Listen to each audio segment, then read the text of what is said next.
ኃጢአትን እንጂ እግዚአብሔር ኃጢአተኛን አይጠላም።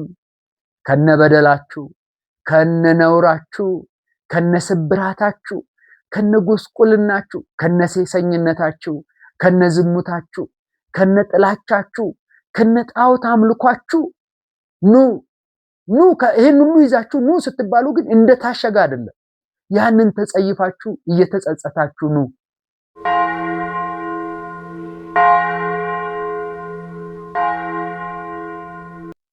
በስመ አብ ወወልድ ወመንፈስ ቅዱስ አሃዱ አምላክ አሜን።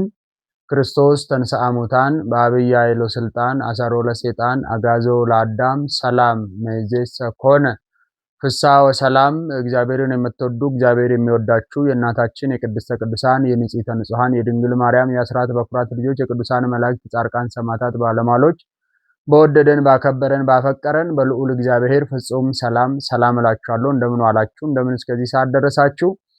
እግዚአብሔር አምላካችን መጠበቅን ጠብቆ ከመከራ ስጋ ከመከራ ነፍስ ሰውሮ በቸርነቱ መዓልቱን ባርኮ ቀድሶ ስላዋለን ቅዱስ ስሙ የተመሰገነ ይሁንልን።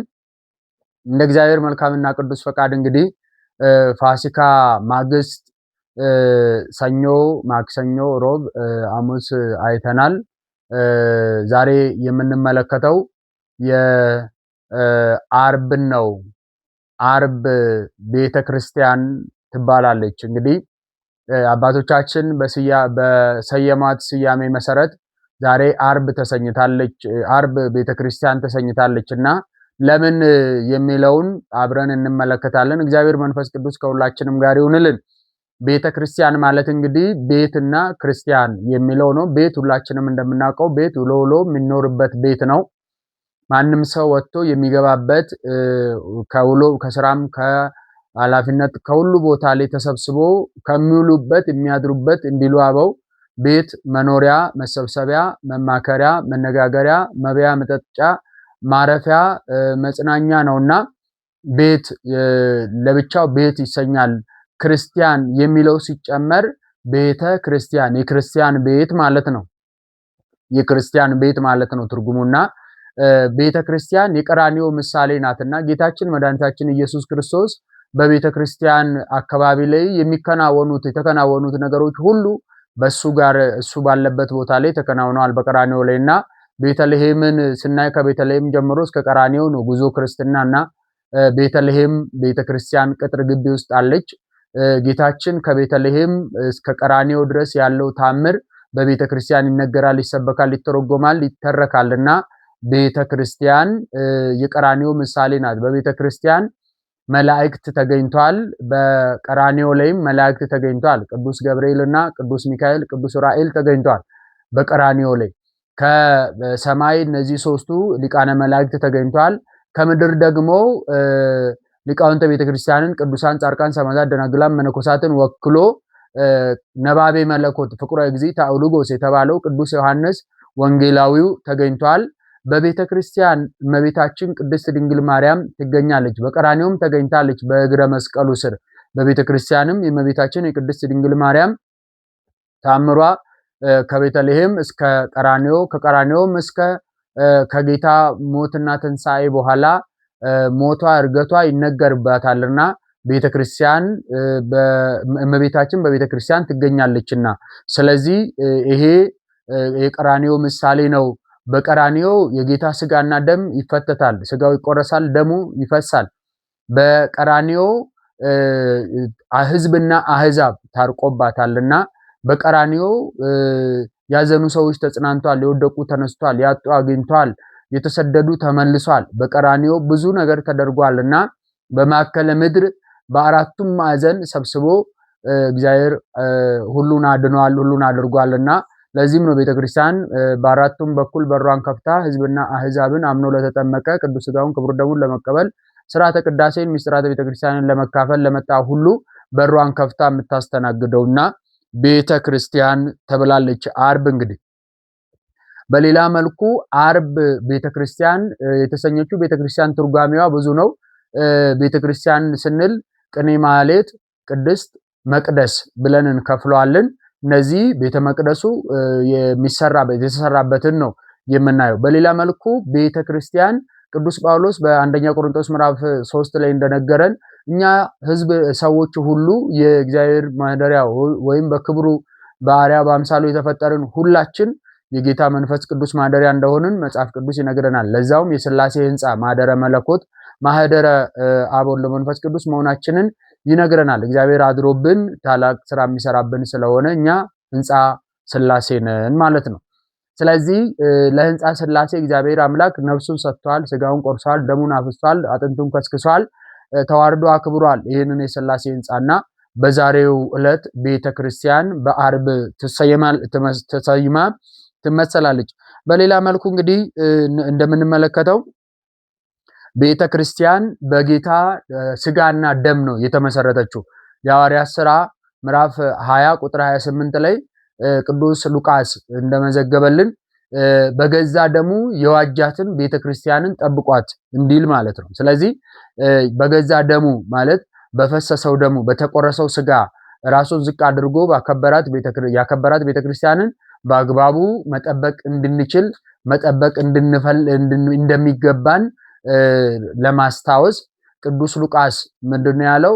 በገዛ ደሙ የዋጃትን ቤተክርስቲያንን እንድትጠብቋትና እንድትታደጓት እንድትንከባከቧት እናንተን ጳጳሳት አድርጎ እግዚአብሔር ሾሟቸዋልና ነው ያለው።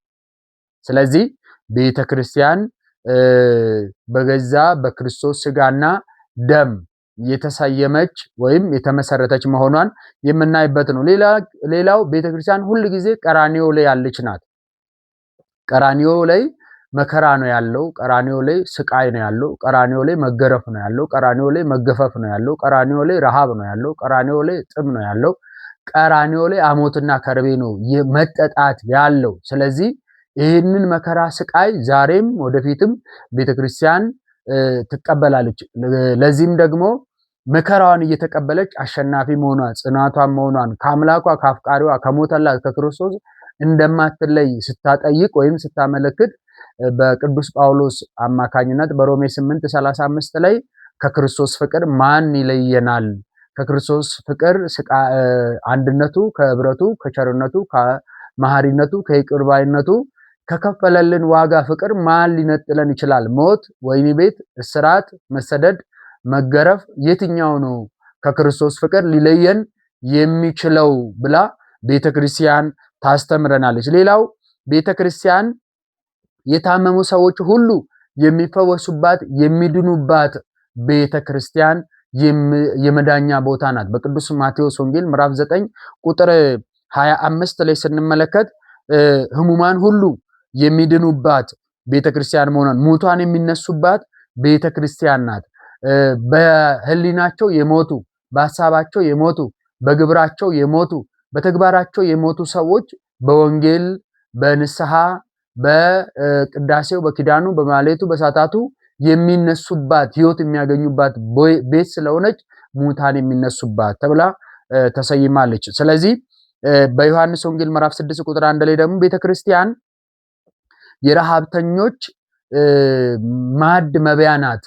የተራቡ ሰዎች ማዕድ የሚበሉባት፣ የተጠሙ ሰዎች የህይወት መጠጥ የሚጠጡባት ናት። ዮሐንስ ወንጌል ምዕራፍ 4 ላይ እንደምንመለከተው ማለት ቤተክርስቲያን የእግዚአብሔርን ቃል የተራቡት የእግዚአብሔርን ቃል የሚመገቡባት፣ የእግዚአብሔርን ቃል የተራቆቱ የእግዚአብሔርን ቃል የሚለብሱባት፣ የእግዚአብሔርን ቃል የተጠሙ የእግዚአብሔርን ቃል ጠጥቶ የሚረኩባት፣ ያዘኑ የሚጽናኑባት ስለሆነች ቤተክርስቲያን መስከየ ሕዙናን ተብላለች። የረሃብተኞች መመገቢያ፣ መጥገቢያ፣ መሰብሰቢያ፣ መገኛ፣ መባረኪያ መሆኗን የቅዱስ ዮሐንስ ወልደ ነጎድጓድ በዮሐንስ ወንጌል ምዕራፍ 6 ላይ ቁልጭ አድርጎ መዝግቦልናል። በሌላው መልኩ የምንመለከተው የሉቃስ ወንጌል ምዕራፍ 19 ቁጥር 1 ላይ ቤተክርስቲያን ሐዘንተኞች የሚጽናኑባት ናት።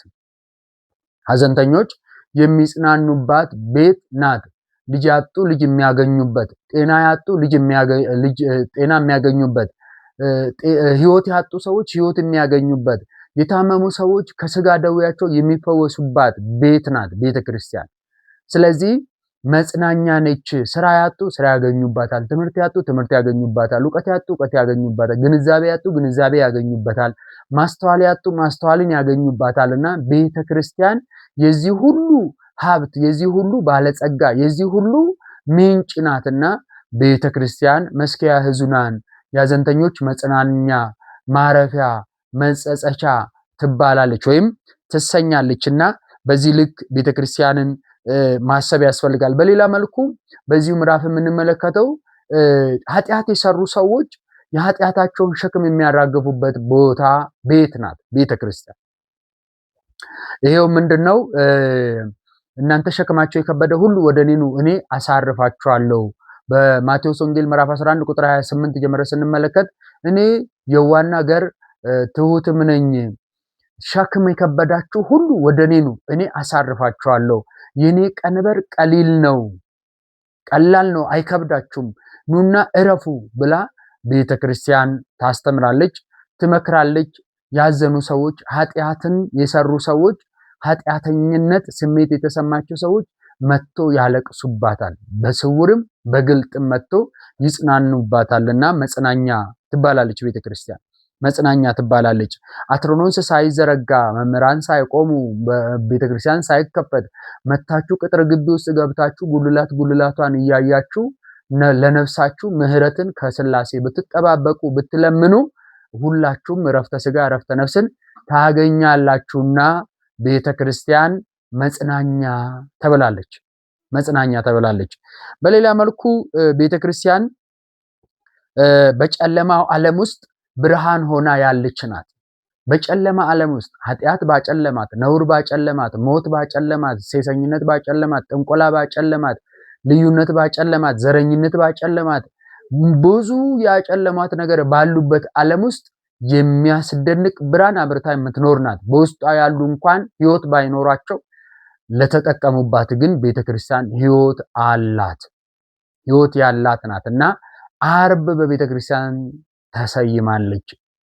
በጠራራ ፀሐይ በቀራንዮ ላይ የታረደውን በግ ተፈራርቆበት ያረዱት የፈረዱበት ያስፈረዱበት ሰዎች ጌታችን መድኃኒታችን ኢየሱስ ክርስቶስ በሰንበተ ክርስቲያን ሞትን ድል አድርጎ በተነሳ ጊዜ ሁሉም አዘኑ። በመከራው ቀን ያዘኑ ሰዎች ደግሞ በትንሳኤው ተደሰቱ ይላል። ስለዚህ ቤተክርስቲያን በጨለማው ዓለም ውስጥ ብርሃን ናት፣ ብሩህ ናት። ሰዎች ባላቸው ነገር ይኮራሉ፣ ይኩራራሉ። በስልጣናቸው፣ በገንዘባቸው፣ በዝናቸው፣ በክብራቸው፣ በውበታቸው ይጽናናሉ፣ ይኮራሉ፣ ይመጻደቃሉ። ቤተክርስቲያን ይሄ ሁሉ ለሷ ከኋላዋ የሚመጡ እንደ ዲኮር የምትጠቀምበት እንጂ መሰረቷ እንዳልሆነ ስለምታውቅ በአጽኖት በድፍረት በኮንፊደንስ በመከራ ውስጥ ሆና ብርሃኗን ክርስቶስን ለብሳ ሙሽራዋን ትጠባበቃለች። መቅረዟን ሞልታና እግዚአብሔር አምላክ በቸርነቱ በዚች ቤት ሁላችንንም ያኑረን። ቤተክርስቲያን ለብቸኛ ሰዎች ለብቻዋ በዚህ ዓለም ውስጥ ምናምንቴ ዓለም በሆነ ውስጥ ዓለም ውስጥ እሷ ለምድር የሰማይ ቤት ምሳሌ ሆና ትኖራለች። የሰማይ ቤት የመንግስተ ሰማያት ምሳሌ ሆና ትኖራለች። በዚህ ዓለም በምድር ያለች መንግስተ ሰማያት ናት። ምክንያቱም የመንግስቱን ዜና የምሰማባት ይሄ ነው። ለዚህ ነው በሥርዓተ ቅዳሴ መካከል ዲያቆኑ ምን ይላል? መንግስተ ሰማያት ቀርባለችና በወንጌል አምናችሁ ንስሐ ግቡ። የምስራቹ ወንጌል እኮ ንስሐ የሚገባበት ቅዱስ ሥጋው ክቡር ደሙ የሚበላበት የሚጠጣበት የመንግስተ ሰማያት ምሳሌ ሆናችሁ ቅድስት ቤተክርስቲያን ናት። እናታችን ስንዷ ቤተክርስቲያን ናት። ስለሆነም በቤተክርስቲያን ውስጥ ንስሐ ተገብቶ ተድላ ደስታ ይገኛል፣ እረፍት ይገኛል፣ መጽናናት ይገኛል። አንዳንድ ሰዎች ከቤተክርስቲያን ጋር መኖር በስጋው ደግሞ መኖር ንስሐ ገብቶ መኖርን እንደ እስር ቤት እንደ ከርቻሌ ያስቡታል። በእውነቱ ከሆነ ከዚህ መለየትን የመሰለ ከርቻሌ የለም። ከዚህ መለየትን የመሰለ እስር ቤት የለም። ከዚህ መለየትን የመሰለ ሞት የለም። ስለሆነ የእግዚአብሔር ቤተሰቦች ሁላችንም ሕሊናችንን በማሰባሰብ አእምሯችንን በመሰብሰብ ለሰማይ መንግስት ምሳሌ ለሆነቿ ለዛች ለእግዚአብሔር ቤት ራሳችንን ስንዱ አድርገን አዘጋጅተን ታጥበን ሙሽራችን ሲመጣ እንዳናፍር በፊቱ እንዳንሸማቀቅ መጠባበቅ ያስፈልጋል። ተዘጋጅታችሁ ጠብቁ ተብሎ እንደተነገረ በማቴዎስ 13 ላይ ያን ቀን ማንም የሚያውቅ የለም፣ ማንም ሰው የሚያውቅ የለም። የዛችን ዕለት የሰው ልጅ አመጣጡ መብረቅ ከምስራቅ ብልጭ ብሎ ወደ ምዕራብ ድርግም እንደሚል ሁሉ እንደዚሁ ነው። ሌባ እንደሚመጣ የሰው ልጅ አመጣጡ እንደዚህ ነው። ተዘጋጁና ጠብቁ። ዘወትር የተዘጋጃችሁ ሁኑ ተብሎ ተመዝግቦልናልና ተዘጋጅተን ሙሽራችንን እንድንጠብቅ በቸርነቱ ይርዳን። ቤተክርስቲያን በዓለም ውስጥ ያለች ገነት ናት። ለምለም ናት። ገነት ለምለም ናት። ገነት እረፍት ናት። ገነት ተድላ ደስታ ናት። እስኪ ጸሎት የምታደርጉ ሰዎች በተለይ ጸሎት የምታደርጉ ጸሎተኞች ሰዎች ይህንን ታውቃላችሁ። በዓለም ውስጥ ተማራችሁ መከራ ገብቷችሁ ግራ ገብቷችሁ ጨንቋችሁ ወደ ቤታችሁ ጎሎ ህይወታችሁ ጎሎ አሟችሁ ጨንቋችሁ ወደ ቤተክርስቲያን ስትመጡ ሮሮ ለማሰማት ሮጣችሁ ስትመጡ በስሜት ገና ቅጥር ግቢ ስትገቡ ልባችሁ ረጋ ይላል። ቅዱሳት ስዕላት ፊት ቆማችሁ ሮሯችሁን ለማሰማት ስትፈልጉ ያ ውስጣችሁ የነበረው ጩኸትና ሮሮ በደስታ ይለወጣል። እንደ አዲስ ገና አመስጋኝ ምንም እንዳልተፈጠረ ማለት ነው። ለዚህ ነው በሐዋርያት ሥራ ምዕራፍ 14 ቁጥር 27 ላይ ከሚደርስብን መከራና ስቃይ ይልቅ የሚደርስልን እግዚአብሔር ይበልጣል ተብሎ የተነገረው ለዚህ። ስለዚህ የሚበልጠውን ጌታ ስለያዝን ገነታችን ቤተክርስቲያንን ተጠግተን በእሷ እንድንከብር መድኃኔዓለም ክርስቶስ በቸርነቱ ሁላችንን ይርዳን። ሌላው ቤተክርስቲያን የአምላክ መኖሪያ ተስፋ ናት። ከአምላክ ጋር ለመኖር ሁላችንም እናስባለን አይደል? መጠየቁስ መታሰቡስ ሁሉም ከእግዚአብሔር ጋር ለመኖር ይፈልጋል፣ ይሻል። በሰማይ ያለውን መኖሪያ በሰማይ ያለውን አኗኗር ለማግኘት እንግዲህ አሁን እዚህ በምድር እያለን ነው መስተካከል። ምክንያቱም ያልዘራነውን አናጭድም፣ ያላስቀመጥነውን አናነሳም፣ ያልሰፈርነውን ብቻ በተአምር አይሰፈርልንም። በሰጠነው ልክ ይሰጠናል፣ ባደረግነው ልክ ይደረግልናል፣ በራራናው ልክ ይራራልናል። አባታችሁ ርኅሩህና ደግ እንደሆነ እናንተም ደግና ርኅሩሆች ሁኑ ተብሎ ተጽፏል። ደግና ርኅሩሆች ሁኑ፣ ገሮች ሁኑ፣ መልካሞች ሁኑ፣ አፍቃሪዎች ሁኑ፣ ወዳጆች ሁኑ፣ አክባሪዎች ሁኑ፣ ለሰዎች ክብር የምትሰጡ ለሰዎች ዋጋ የምትከፍሉ ሁኑ ብሏል ኢየሱስ ክርስቶስ። ምክንያቱም በዮሐንስ ወንጌል 13 ላይ እኔ እንደወደድኳችሁ እርስ በራሳችሁ ተዋደዱ ነው። ተዋደዱ። ፍቅር የሌለው ሰው እግዚአብሔርን አያውቅም። ለዚህ ነው ዮሐንስ በመልእክቱ ምንድነው ያለው? ሆዳም ሰው ፍቅርን አያውቅም። ሆዳም ሰው ፍቅርን አያውቅም። ስለዚህ ከሆዳምነት ወጥተን ራስን ከማምለክ ወጥተን ራስን ከመውደድ ወጥተን ራስን ከማገልገል ወጥተን ህዝብን ወደ ማገልገል ለሰዎችን ወደ ማገልገል ሰዎችን ወደ ማፍቀር ለሰዎች በጎ ነገር ወደ ማድረግ ልናድግ ያስፈልጋል። ያለበለዚያ አምላካችንን ተስፋ የምናደርገውን ጌታ ልናየው ልንወርሰው አንችልም። በአንደኛ ቆሮንቶስ ምዕራፍ 13 ላይ እምነት፣ ተስፋ፣ ፍቅር እነዚህ ሶስቱ አብረው ጸንተው ይኖራሉ። ከሁሉ የሚበልጠው ግን ፍቅር ነው። ከሁሉ የሚበልጠው ፍቅር ነው። ሰዎች ሲጠሏችሁ እያወቃችሁ መውደድ፣ ሲሰድቧችሁ እንዳልተሰደባችሁ መቁጠር፣ እያወቃችሁ ክፉ መሆኑን እያወቃችሁ ለሱ መልካም ማድረግ፣ ጠላታችሁን እንደራሳችሁ እንደነፍሳችሁ አድርጋችሁ ውደዱ፣ ባልንጀሮቻችሁን ውደዱ፣ አክብሩ አይደል ያለው ጌታ። ስለዚህ በዚህ ልክ ልንኖር ያስፈልጋል በተቻለን መጠን። ይሄ እንዴት ሊሆን ይችላል? የብዙዎቻችን ጥያቄ ነው። ሰው እየጠላን እንዴት አብረን እንኖራለን? ሞኝ ያደርገናል። እውነት ነው። ሞኝ እንመስላቸዋለን። ጠላት መሆናቸውን እያወቅን እኛ ከነሱ ጋር ስንኖር፣ እየበደሉን እያወቅን እነሱ ጋር ስንኖር፣ እየጎዱን እያወቅን ከነሱ ጋር ስንኖር፣ እየገፉን እያወቅን ከነሱ ጋር ስንኖር፣ እነሱ አራዳ እኛ ፋሮች እንመስላቸዋለን። አይደለም። እግዚአብሔር ቤተሰብ እኛ ሞኞች የወረድን አይደለንም፣ የተዋረድንም አይደለንም፣ አላዋቂዎችም አይደለንም። ግን ያመንነው ማንን እንደሆነ ማወቅ መቻል አለብን። ያመንኩትን አውቃለሁ ይላል መጽሐፍ።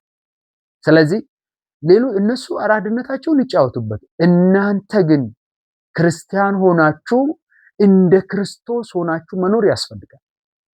ምክንያቱም ጥበበኛው ሰለሞን ምን ይላል? የለዘበች ቁጣ ቋንቋ ትዕቢተኛውን የእሳቱን ልብ ታበርዳለች፣ ታቀዘቅዛለች ይላል። ስለዚህ ጠላታችሁ መሆናቸውን ካወቃችሁ ለጠላቶቻችሁ መልካም አድርጉላቸው እንጂ ክፉ አታድርጉ። ቤተክርስቲያን የሰላም ቤት ናት። በጸሎተ ሐሙስ ማነው በመርገመ በለስ ዕለት አይተነው የለ ቤቴ ጸሎት ቤት ይባላል፣ እናንተ የወንበዴዎች ቤት አደረጋችሁ፣ የዘረኞች ቤት አደረጋችሁ፣ የቀማኞች ቤት አደረጋችሁ፣ የሻጭ ለዋጮች ቤት አደረጋችሁ፣ ሰው እንደ ከብት የሚሸጥበት ቤት አደረጋችሁ። በተለይ በእኛ ዘመን ቤተ ክርስቲያን የእምነት ቦታ መሆኗ ጥያቄ ምልክት ውስጥ እስኪገባ ድረስ። ስለዚህ ቤቱ የእውነት የሰላም ቤት ናት። የእውነት አምላክ ያለበት ቤት ናት። የእውነት ንጹህ አማናዊ መስዋዕት የሚሰዋበት ቤት። የብሉይ ኪዳን መስዋዕት አይደለም የሚሰዋበት፣ ዛሬ ዘላለማዊ መስዋዕት ነው የሚሰዋባት። አንድ የተሰዋው መስዋዕት ነው የሚሰዋባት፣ ለዘላለም የማያረጅ የማይደክም እንከን የሌለበት ድካም የሌለበት ዘላለም ተቤዥቻችኋለሁና አትፍራ ያለው ጌታ ነው ያለባት። ስለሆነም ኃጢአትን እንጂ እግዚአብሔር ኃጢአተኛን አይጠላም። ከነበደላችሁ፣ ከነነውራችሁ፣ ከነስብራታችሁ፣ ከነጎስቁልናችሁ፣ ከነሴሰኝነታችሁ፣ ከነዝሙታችሁ፣ ከነጥላቻችሁ፣ ከነጣዖት አምልኳችሁ ኑ ይሄን ሁሉ ይዛችሁ ኑ ስትባሉ ግን እንደታሸገ አይደለም። ያንን ተጸይፋችሁ እየተጸጸታችሁ ኑ። ትላንትናን እየረገማችሁ ኑ። የትላንትና ዋዛ ፈዛዛችሁን፣ የትላንትና በደላችሁን እየጠላችሁ ኑ። እግዚአብሔር እጁን ዘርግቶ ይቀበላችኋል። እሱ ኃጢአትን እንጂ ኃጢአተኛን አይጠላም። በደልን እንጂ በደለኛን አይጠላም። ነውርን እንጂ ነውረኛን አይጠላም። ክፋትን እንጂ ክፉ የሰራውን አይጠላም። ሞትን እንጂ ገዳዩን አይጠላም። ምክንያቱም አንተን ሊያጥብ ደሙን አፍሷል። አንተን ሊያጸና ስጋውን ቆርሷል። አንተን ሊያበረታ እሱ ደክሟል። አንተን ሊያከብር እሱ ተዋርዷል። ስለዚህ ከነበደልና ከነውድቀትና የሚቀበለኝ አለ ወይ? አዎ ና ይቀበልሃል። አባት ይቀበልሃል። አፍቃሪ ይቀበልሃል። የሞተልህ ይቀበልሃል። አንተ ሰው ለምን ታያለህ? አንተ ሸምበቆ እያየህ እኮ ነው የተቸገርከው። አንተ እኮ ዝቅ ያለውን እያየህ ነው የተቸገርከው። ከፍ ያለውን ለምን አታየው? በከፍታ ላይ ያለውን ለምን አታየው? ሳትወደው የወደደህን ለምን አታየው? ሳታፈቅረው ያፈቀረህን ለምን አታየው? ሳታከብረው ያከበረህን ለምን አታየው? ጊዜና ሰዓት ሁኔታ ሳታመቻችለት ጊዜ ሰዓት ሁኔታ ያመቻቸልን ጌታ ለምን አታፈቅርም? ለምን እሱን አታይም? ቅዱስ ጳውሎስ ስለዚህ አይደል ክርስቶስን እንዳታዩ ፊት ለፊታችሁ የተገረፈውን የተላጠውን ጌታ እንዳታዩ ማን ነዚህም አደረገባችሁ? ማን ነው እንዳታዩ የከለላችሁ መጋረጃ የሆነባችሁ? ትዕቢት፣ ነውር፣ ጥጋብ፣ ዘረኝነት፣ ምቾት፣ ስልጣን፣ ገንዘብ፣ ዝና ምንድነው እሱ ክርስቶስን እንዳታዩ አዚም ያደረገባችሁ? አስተውሉ። አፍቃሪያችን ከምንም ጋር የተገናኘው ጉዳይ ከኛ ጋር የለው። እኛነታችንን ብቻ ነው ያፈቀረው፣ ሰውነታችንን ብቻ። ይሄን አፍቃሪ ይሄንን ጌታ እያየክ በልብ እየሳልክ በአይምሮ እየቀረጽክ ፍቅሩን እያሰብክ እየተንገዳገድክ አሞኛል፣ ደክሞኛል፣ አርጅቻለሁ፣ ሸምግያለሁ፣ ወድቄያለሁ፣ ተርቤያለሁ፣ ታርዣለሁ፣ ተዋርጃለሁ ብለህ ወደ ስንዷ ቤተ ክርስቲያን ና። አባት እጁን ዘርግቶ ይቀበልሃል። ያኔ ሳታውቀው እረፍ ትላለህ፣ ሰላም ታገኛለህ። እኔ ሰላምክ ነኝ ብሎአል። ምን ትፈልጋለህ? እግዚአብሔር በመቅደሱ ይሰብስበን፣ በሰላሙ ቦታ ይሰብስበን፣ በእረፍቱ ቦታ ይሰብስበን፣ በመጽናናት ቦታ ይሰብስበን፣ በጥጋብ ቦታ ይሰብስበን፣ በጸጋ ቦታ ይሰብስበን፣ በመጠገን ቦታ ይሰብስበን። ለዘላለም ሁላችንንም ያሳርፈን፣ የሰማነውን ለሕይወት ያድርግልን። ዓርብ ቤተክርስቲያን ከዚህም በላይ ማለት ይቻላል በእናታችን በስንዷ ኦርቶዶክስ ተዋሕዶ ቤተክርስቲያን ለዘላለም አጽንቶ ያኑረን እግዚአብሔር አምላካችን። የእግዚአብሔር ቸርነት፣ የድንግል ማርያም ምልጃና ጸሎት፣ የቅዱሳን መላእክት ተጠባቂነት፣ የቅዱሳን ጻድቃን ሰማዕታት ምልጃና ጸሎት፣ የመስቀሉ ኃይል ለዘላለሙ ከሁላችንም ጋር ጸንቶ ይኑር